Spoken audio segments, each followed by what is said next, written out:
Determine for the function h of x equals 1 plus 4 over x, where x is less than negative 2, the absolute value of x squared minus 4 over x squared minus 4 for x is greater than negative 2 and less than positive 2, and x minus 1 for x is greater than or equal to positive 2. At each of the x coordinates, x equals negative 2 and x equals positive 2, whether it is parts a through e. Each of the parts here involve the continuity of the function, so the first thing to do is write down the definition of what it means to be continuous. And that'll be the limit as x approaches a from both sides of h of x equals h evaluated right at a. Specific to this problem, we're looking at the x coordinates of negative 2 and positive 2, so we can write down the limit as x approaches negative 2 from both sides of h of x equals h of negative 2, and the limit as x approaches positive 2 from both sides of h of x equals h of positive 2. We don't know that either of these are true, so we're going to put a question mark above each of them for now. But if they are true, that is the result needed to be continuous. The first thing to determine is the limit as x approaches negative 2 from both sides of h of x. H of x is a split expression function, and it's splitting right at the x-coordinate of negative 2. And therefore, to figure out the two-sided limit, we have to work out the results of the two one-sided limits separately. So we'll have the left side indicated by the negative superscript of h of x, and the right side indicated by the positive superscript of h of x. Let's start with the left-sided limit. The left side of negative 2 means less than negative 2. And up here at the split expression function, that means we use that expression for h of x. So the limit as x approaches negative 2 from the left side of, we can replace h of x with 1 plus 4 over x. The next thing to do is try plugging a negative 2 in for each of the x's. That'll give us 1 plus 4 over negative 2. And 4 divided by negative 2 will be a negative 2, so this will be 1 minus 2. 1 minus 2 is a negative 1.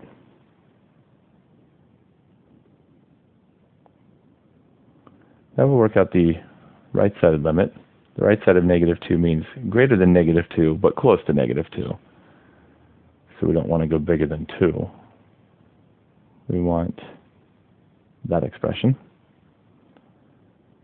So we can replace h of x with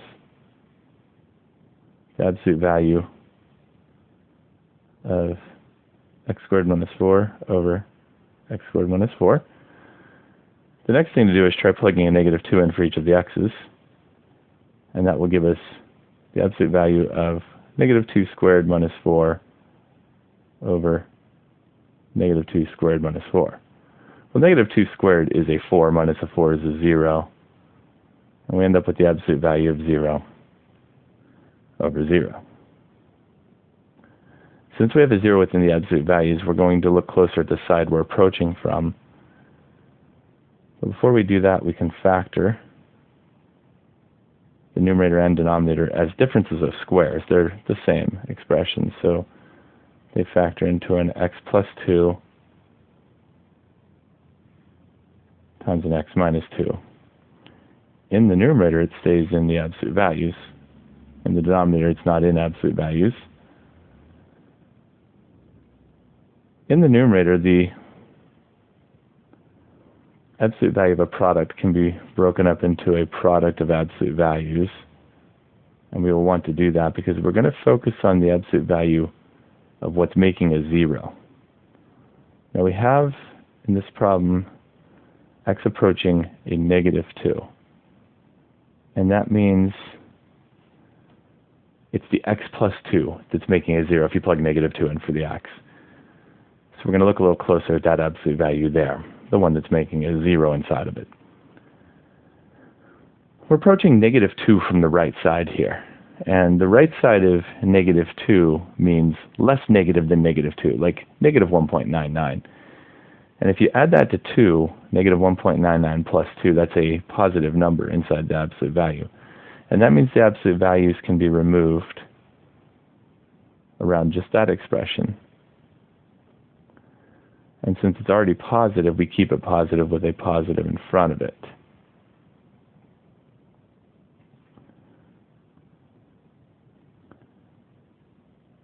And now that we've removed the absolute value symbols, the x plus 2's can cancel, which is removing the 0 over 0 indeterminate form. And we can plug a negative 2 in for the remaining x's. That will give us the absolute value of negative 4 over negative 4. Well, the absolute value of negative 4 is positive 4 over negative 4, and positive 4 over negative 4 will be a negative 1. To figure out the two-sided limit, we can compare the results of the two one-sided limits, and it looks like they match each other, and therefore the two-sided limit is the same result. It's a negative 1. The next thing to look at is the h of negative 2, and h of negative 2 is determined from the split expression function where it includes negative 2. Well, if we look up here, there is nowhere that it equals to negative 2. It's less than, it's greater than, it never equals. And if you don't see where it equals negative 2, that means that h of negative 2 simply does not exist. So to recap what we have at negative 2, we have the limit as x approaches negative 2 from the left of h of x does equal the limit as x approaches negative 2 from the right of h of x, but neither of those equal h of negative 2 since it simply doesn't exist. And that's the exact situation of a removable discontinuity.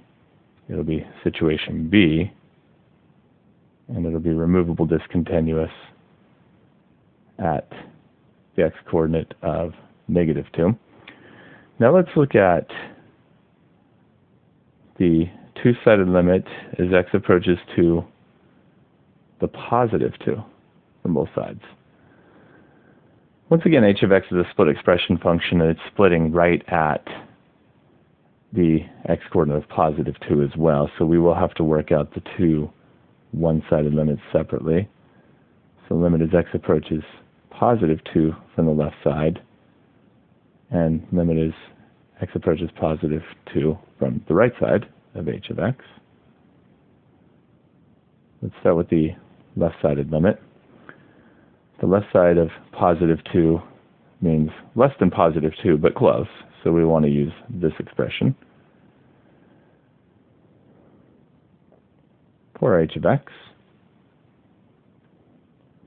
So we will have the absolute value of x squared minus 4 over x squared minus 4. If we plug in a positive 2, we will have the absolute value of 2 squared minus 4 over 2 squared minus 4. 2 squared is 4, so we end up with the absolute value of 0 over 0. Once again, we have a 0 within the absolute value symbol, so we will have to look a little closer at the side we're approaching from.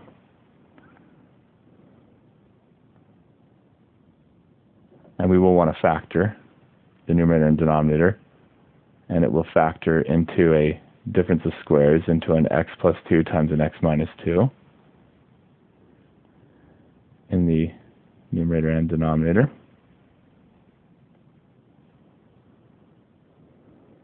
In the numerator, we have a absolute value of a product. It can break up into the product of the absolute values.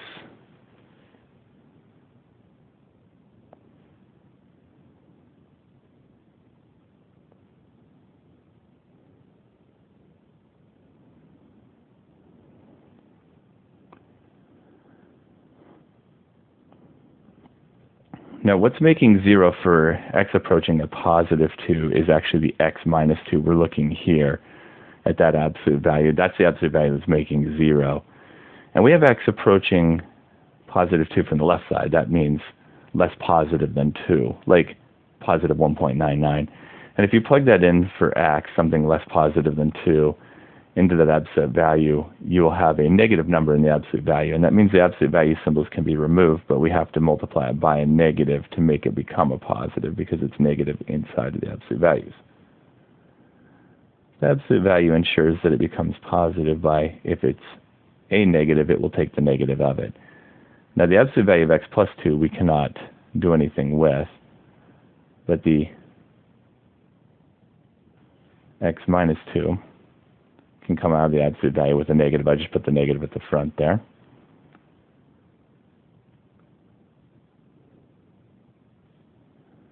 The x minus 2's can now cancel, and we're left with being able to plug in 2 for the remaining x's, no longer a 0 over 0. We have the negative absolute value of 2 plus 2, which is a 4, over 2 plus 2, which is a 4. The absolute value of a positive 4 is a positive 4, but then there's a negative in front of it, so we have negative 4 over a positive 4, and that comes out to a negative 1. Now let's look at the right side limit of 2 for h of x. The right side of 2 means greater than 2. For the split expression function, we will use an x minus 1 for h of x. The next thing to do is try plugging a 2 in for each of the x's. That'll give us 2 minus 1, which is a positive 1. To determine the two-sided limit, we have to look at the results of the one-sided limits, and here they are. They are not the same, and therefore the two-sided limit does not exist. That means we have a jump discontinuity when the two one-sided limits don't match each other. So the next thing to look at is h evaluated at the positive 2. And h evaluated at the positive 2 going up here, it includes the positive 2 there. And so h of positive 2 will be able to plug into that expression. We'll have 2 minus 1, which is a 1. And that happens to match the right-sided limit. So what we have to recap, we have the limit is x approaches 2 from the left of h of x does not equal limit as x approaches 2 from the right of h of x. But the right side one does match h of 2. So while it is jump discontinuous, it will be continuous from the right side. It's going to be situation D.